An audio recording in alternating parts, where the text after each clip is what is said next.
Le module laser 40 watts de chez Xtool. Combien ça coûte? Qu'est-ce que ça implique de faire la conversion?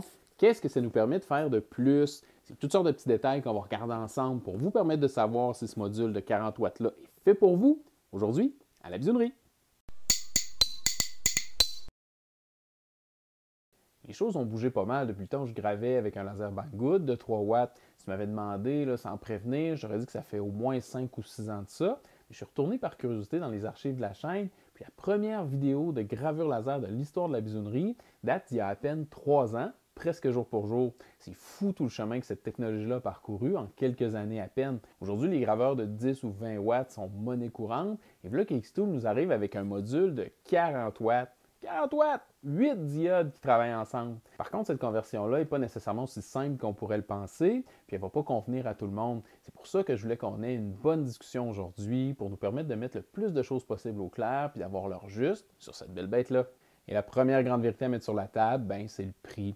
Dans l'état actuel des choses, le module de 40 watts existe seulement comme une mise à jour d'une machine D1 Pro existante. Donc, si vous avez déjà une D1 Pro et que vous voulez faire le saut vers le 40 watts, il faut s'attendre à dépenser, là, dépendant des promotions en cours, autour de 1000 $ américains. Xtool propose des ensembles où on peut avoir une D1 Pro 10 watts et le module de 40 watts. Puis ça, bien, ça va coûter autour là, de 1700 $ américains.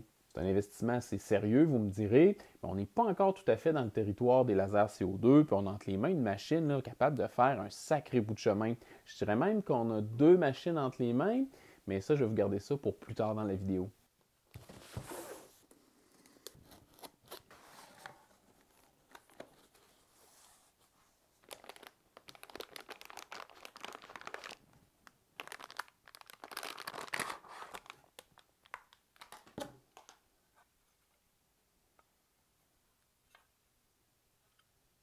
Maintenant, si on s'attarde au module lui-même, on se rend compte que c'est un monstre. Même à côté du module de 20 watts, qui n'était pas le plus petit des ours, on constate une bonne différence.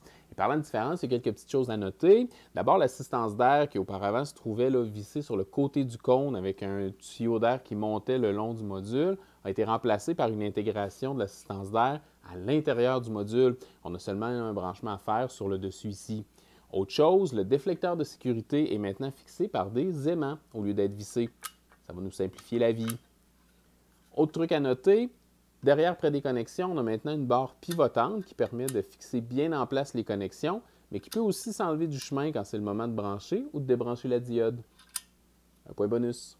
Ceci dit, il y a aussi des choses qui ont été héritées des générations précédentes. On a toujours là, la petite patte escamotable de mise au point et la mise au point secondaire pour pouvoir placer le point focal du laser au milieu de l'épaisseur de la pièce qu'on voudrait couper.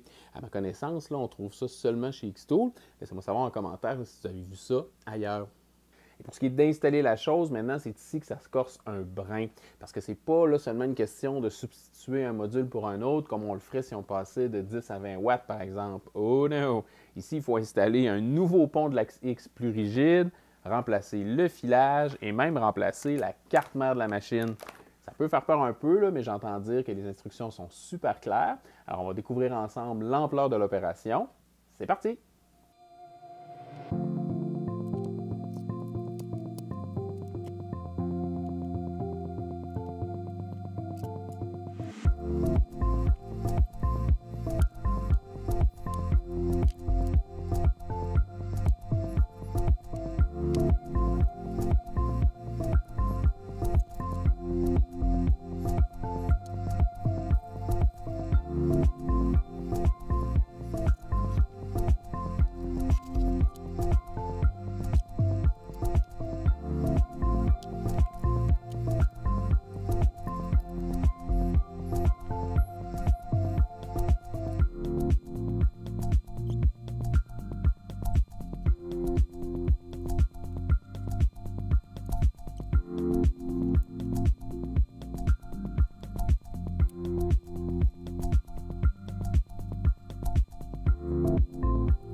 Finalement, la rumeur était fondée, les instructions sont super claires. L'opération n'est vraiment pas aussi compliquée qu'elle en a l'air. En à peine 30 minutes, c'est prêt. Maintenant, pour avoir une bonne idée de ce à quoi on peut s'attendre comme performance avec le module 40 watts, je fais quelques tests de découpe dans des matériaux de différentes épaisseurs. Dans mon classique contreplaqué de 5 mm, j'arrive à couper en une passe jusqu'à 750 mm par minute, alors que le module 20 watts, lui, ne dépassait pas une vitesse de 400 mm par minute en découpe. Et dans un contreplaqué de 15,5 mm, j'arrive à faire une découpe nette en deux passes à 350 mm par minute.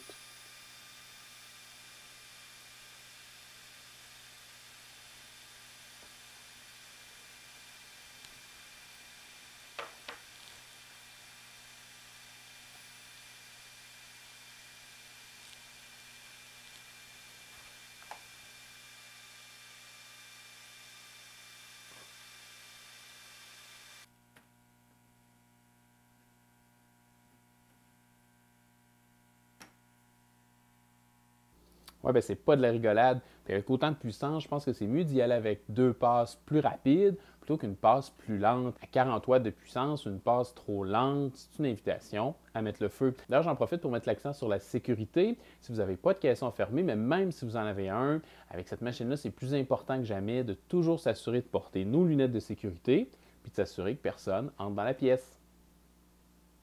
Une autre question que je me suis posée à quelques reprises concernant le module de 40 watts, c'est est-ce qu'il est quand même capable de faire des gravures délicates? C'est certain que le point focal de ce module-là est un petit peu plus gros que celui des modules de 10 ou 20 watts, mais pour avoir gravé du texte très fin dans mes tests, je dirais que la définition est super claire, donc je ne crois pas que ce soit un souci majeur à considérer quand on pense à faire le saut vers les 40 watts.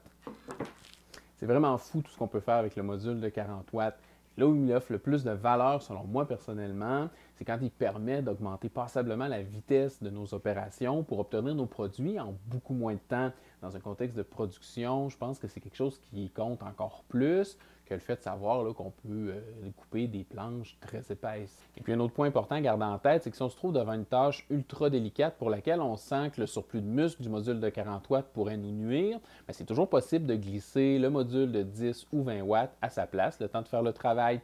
Même chose pour la diode infrarouge. Si pour un projet, par exemple, on a besoin de graver du métal, on peut glisser la diode infrarouge à la place du module de 40 watts pour le temps du projet. Maintenant, mon petit doigt me dit que je vais me faire demander mon opinion officielle, à savoir si oui ou non, le module de 40 watts est une bonne idée. Bien évidemment, je vous dirais que ça dépend de votre cas. Si vous partez de zéro, je serais tenté de vous dire qu'une D1 Pro 20 watts est un bon départ pour se faire la main, pour développer sa production. Puis on peut même vendre assez de produits avec cette machine-là pour éventuellement se payer le 40 watts plus tard.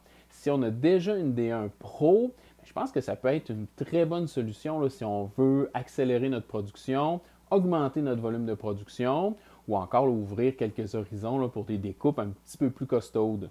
Et puis tout à l'heure, je vous parlais d'avoir deux machines pour le prix d'une. Je m'explique. Une fois la conversion faite, il nous reste la D1 d'origine, le pont de l'axe X, la carte mère, puis le module laser. Si on combine ça à un module rotatif RA2 Pro, puis à un peu de bisounage, on peut assez facilement se fabriquer une machine dédiée à la gravure rotative. J'ai vu plusieurs personnes le faire, c'est certain que je vais m'essayer dans un futur assez proche. D'ailleurs, si au moment où vous regardez cette vidéo-là, je l'ai déjà fait, ça va se retrouver juste ici. Et en attendant, si vous la voyez avant que j'ai terminé ma conversion, je vais vous mettre là la vidéo qui vous montre tout ce qu'on peut faire avec l'outil RA2 Pro et la gravure rotative. Assurez-vous d'aller jeter un coup d'œil. Assurez-vous d'être abonné à la chaîne pour rien manquer. Assurez-vous de laisser un petit pouce en l'air si vous avez aimé. Merci d'avoir pris le temps de regarder. À bientôt!